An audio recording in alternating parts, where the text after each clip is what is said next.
I've really been thinking ever since releasing Rob's interview. If you didn't listen, go back to Tuesday, one episode back, when we were having a conversation about podcasting being about building connections and networking and the real power that lies there. When we've crossed off the focus of just making money, we're actually here to serve and connect and to grow. So I've been going around in circles over and over and over again about this because I'm like, this is it, guys. This is it. This is the thing that is holding most of us back. We don't have a strong why. We aren't looking at the added benefits of podcasting, and we have money at the forefront. And you know what? Money is energy. And guess what happens when we focus all of our efforts on the money?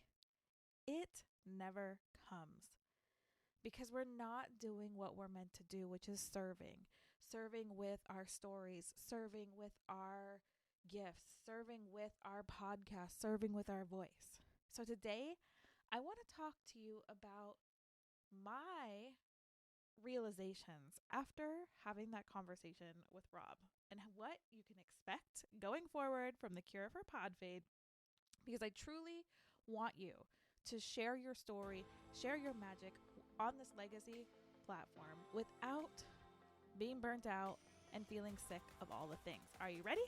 Let's go. Welcome to the Cure for Pod Fade. I am so excited you found your way here because that means you know how powerful podcasting can be. You are ready to build a legacy with your unique story, your message, and your offer, but you're getting a little overwhelmed. You're feeling frustrated, you're feeling stuck.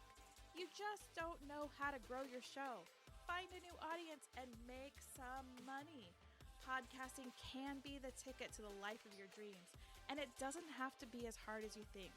We're talking about all the ingredients it takes to be a successful, profitable podcaster without that icky overwhelm, because you are too magical to join the 85% plus club that pod fades away.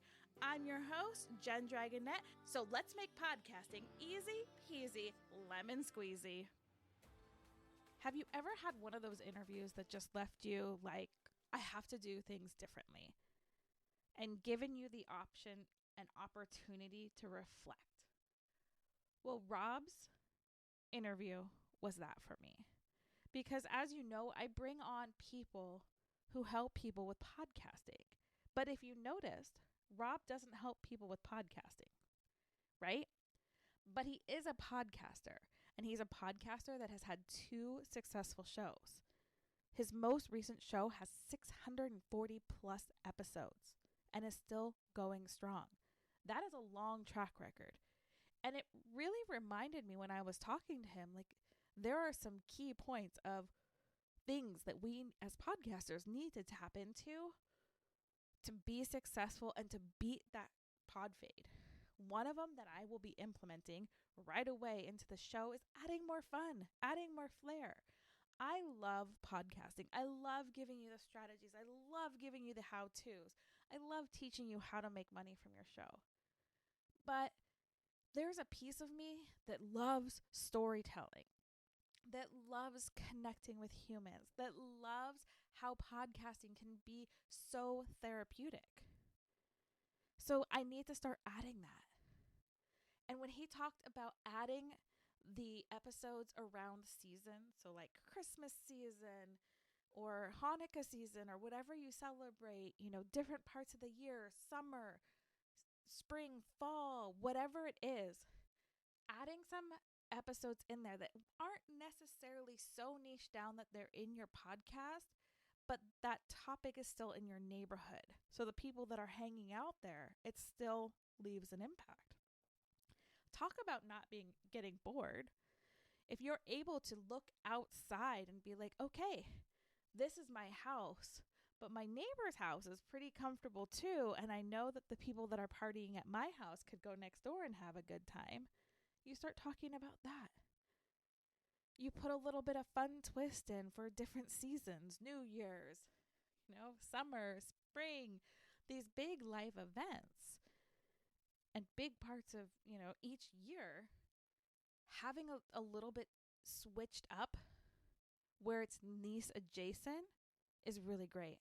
And again, like for me, that therapeutic benefit, that holistic healing through sharing your story and sharing your voice, and how podcasting saved my life, and how I got over my big fear of flying by becoming a pilot. Like those kind of things I want to talk about because I think that they actually serve the podcaster that is ready to give up. And then as we went through that, we were talking about connections. That is the magic of podcasting. You don't need a huge audience. What happens is it's great. So I obviously do interviews, and I don't do interviews to bait and switch you into buying from me. It's just like my free 30-minute CPR audits. You can get one if you want, podcastcpr.com. These are actual conversations I'm having with other humans. Yes, an interview is a little bit different than the CPR audit, but both of them, I'm getting to know the person, I'm showcasing them, and I'm providing questions and feedback. It's a win-win. I get to know somebody. And I absolutely love doing the audits. I love getting into people's businesses for 30 minutes because there's so much that an outside perspective can give you in 30 minutes. And for me, what's so important is not to bait and switch you. You get 30 minutes of my undivided attention on your business and your podcast so that we can find the misalignments and actually give you an action plan. And you know what that does? That leaves that energy of my giving energy to you. Will you become a client? Maybe, yes or no. But you know what's going to happen? The next time you have a friend that is struggling somewhere in their business and their podcast, you know where they're going to send them? To the person that served you without the need for the return of energy. Does that mean everything I give for free? No way. This is a business. I'm not a charity. But for me and my sanity, sitting in this office every day, and I've been sitting here for a long time, way before COVID. I've been sitting in this office for 7 years. And it's been they call it a 4-bedroom house, but let's be honest, the rooms are like 10 by 11. I want to know how that's a bedroom, but that's besides the point. But I've been between 2 of the small bedrooms in the house. I moved from one to another just because I needed a different window to look out. Although they both look out into my front yard in the same place, it just felt different because the placement of the window was in a different part of the room. But the thing is that having the ability to connect with people through podcasting, through Zoom, through Riverside, whatever you're recording on, is magical. Having the ability to get someone on a call and be able to support them with the business and watch their faces light up when they realize, oh my goodness, that was the little piece that I missed. And it's so easy to miss those little things because we're so focused on the money. Again, another thing Rob and I were talking about was that focus on money. And when all of our focus is on the money, we don't get to see the gifts that are in the connections, the gifts that are in the serving, the gifts that are in all these things. I find the more fun I'm having, the more I'm serving, that energy is given back to me in abundance. And I mean, when I'm talking abundance, random things happen to me. So I was serving somebody the other day and they were really struggling and we were working through stuff and it went a lot longer than the 30 minutes. And I was like, when I was done, I was like, oh my goodness, I had so much to do and I was a little annoyed, but it felt so good because this person got some massive wins and they've checked in since. So I went to the store, and when I was walking back to my car, there was nobody around, and a $50 bill came out of nowhere and was at my feet. I mean, come on. This is like the second time this has happened. Granted, the last time it was a 20 when I wanted a book that was $19.99. Thank you, universe. But I had served. And I waited. I waited for a good 20 minutes in that location to see if anybody came back kind of rooting around looking for their 50, and no one came. No one came. I was given that, and I believe because I served. When I sold out my last mastermind, I was so excited. The energy was so high, and I was pouring into people. The people that came to my masterclass got so much value, and I still talk to them.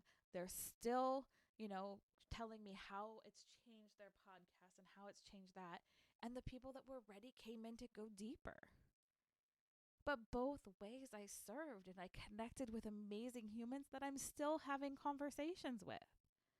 I mean, do you have to learn to set boundaries because people will be in your space over and over and over again and wanting to get on your schedule every week and spend hours and hours with you that just are energy drainers? Yeah, you have to protect yourself from the energy drainers and those forever tire kickers that are just going to take your energy and take and take and take until you put up the boundary. But most people aren't like that. Most people are there for all of it. And it just feels so stinking good to share and to serve. So as I was editing Rob's interview for Tuesday, which went out 2 days ago, you should go check it out, I really just reflected on how much podcasting has changed my business and started looking at the money that came into my business.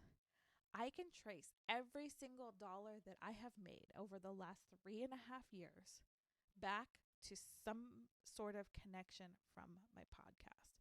Whether that was a referral, whether that was an interview, whether that was at a podcast conference, I can trace back every single dollar to my podcast.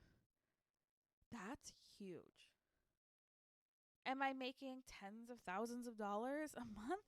No, let's be real. I'm not.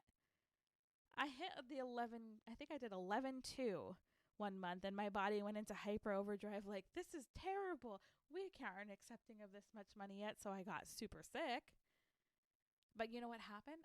I still kept showing up. And my nervous system settled down, and I'm making enough to be comfortable.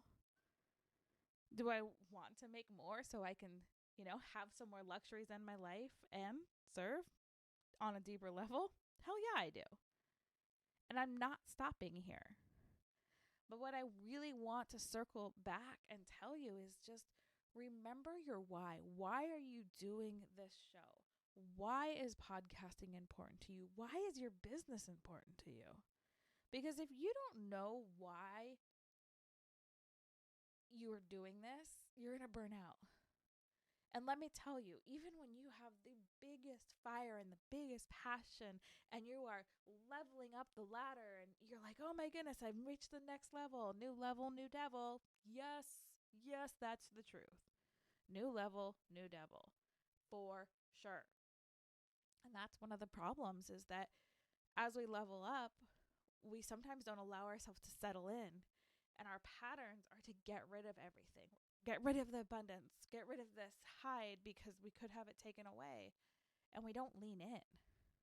We don't lean into those relationships we've created. We don't lean into the magic that we've created through our show. We don't lean into our story. And this is what happened to me. And I've done a disservice to you because I have been so structured and do this strategy, that I didn't talk to you like a business owner that needs mindset and strategy. And there's a lot more mind that goes in the game than there is strategy, let me tell you. Because if you talk to someone who knows nothing about business and they are so flippin' excited about something, and I know you've done this. You've had a friend that's come up to you and it's like, oh my goodness, XYZ is the best thing ever.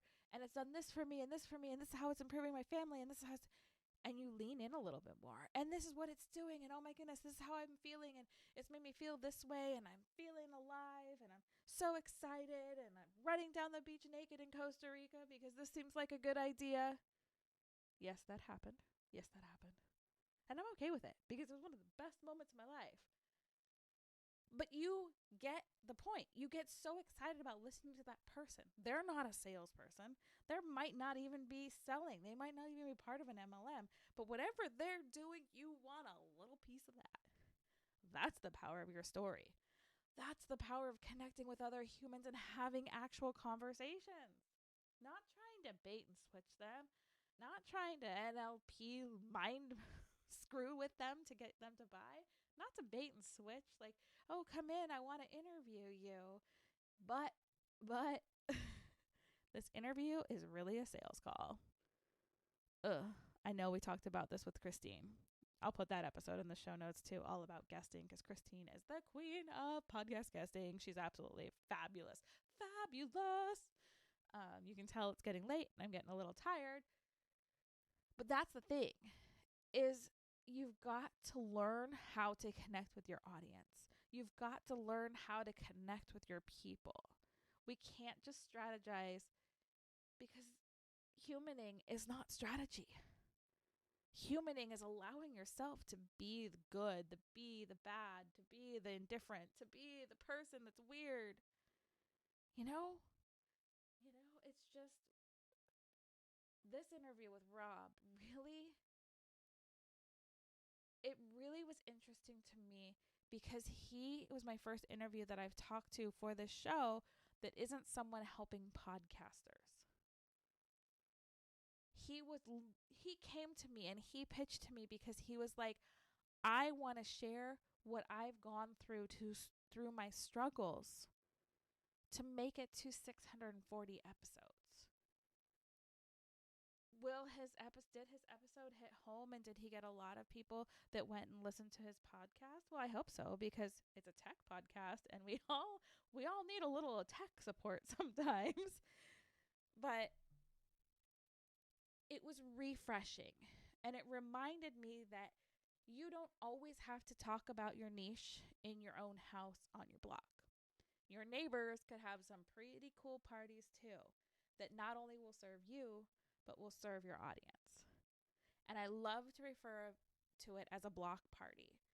My block party could be, me sitting in my podcast niche, Christine sitting in her podcast guesting niche, Rob sitting in I have, a technology podcast that's made it to 640 plus episodes. Like, I'm still celebrating him, because I can only imagine he's been talking about tech for 640 episodes and is still excited about it. He has something to share. That is a gift. And what he said to me is blowing my mind about how to keep it fresh, how to keep it exciting, and how to want to keep coming back even when you don't want to. And he's got the receipts, 640 freaking episodes. That's a lot of freaking episodes. And mind you, that's not even his first podcast. The other podcast he did fade out because he wanted to go all in on this one. But that one had like 200 episodes. He has receipts. So, to circle this back and land the plane, because we're going to keep going with that, because I always forget to tell people, like, I was afraid to fly, so I became a pilot. So we're going to do some pilot stuff. We're going to have some pilot analogies. But we're going to circle this plane, and we're going to, get in the pattern. We're going to go downwind. We're going to go upwind. We're going to go upwind. We're going to go crosswind. We're going to go downwind. We're going to turn a base. We're going to turn a final. And we're coming in for short final, guys. What I want to say is that podcasting is more than making money. Can it make you money? Hell yeah, it can. Super can. But if you don't know your why and you're not connecting with other humans, whether that's through interviews, networking, or your audience, you are going to fail. 100% fail. The money will not come. Period. End of story. Building a business, a podcast, a life is about connecting with other humans, serving other humans, and allowing them to serve you. It's a two-way energetic street. You serve, they pay. I serve, you might not have to, it's not, you're always serving to be paid. It's not always going to be that simple. But what happens again is that you serve. You may not be paid by that person, but they will remember you. And they will refer you. And word of mouth and networking is the number one way that I have found for myself and all my clients to actually make some good money from your show without feeling skeezy, without feeling overwhelmed, without being so damn focused on the money that you're sick because you just don't know where it's coming from. And again, if you need some support with this, figuring out like, how do I make this business work with my podcast? Is there a freebie that I can do? I'm really good at this. This is my superpower, is looking at your passions, what you're doing, your business, your podcast topic, finding a way to correlate it all together so that you can serve and start building that network, start building those connections so that you can make that money eventually. Because more money equals bigger impact. And it's not a bad thing to want money. I want some luxuries, and I also want to give back to a horse rescue. But this girl wants to fly not in coach ever again. I might be more, have a better desire to leave the country and actually go to my number one place that I want to visit, which is Croatia, followed closely by Australia. And I don't know, my mom just got back from Africa, and that looked pretty fun too. So I got to get my booty out of coach. Anyways, this message is for you that there's more to podcasting than money. And if you need help figuring out how to find that story, how to find that alignment so that you can serve and, of course, make the money, grab a podcast CPR audit. It's free 30 minutes with me. And no, it's not a skeezy sales call. Like I said, that's not how I roll. So I want you to go out and do the thing. Whether that's grabbing a CPR call, whether that's setting up an interview, whether that's just connecting with me and saying, hey, I want you to make a connection today. So go out and do the thing.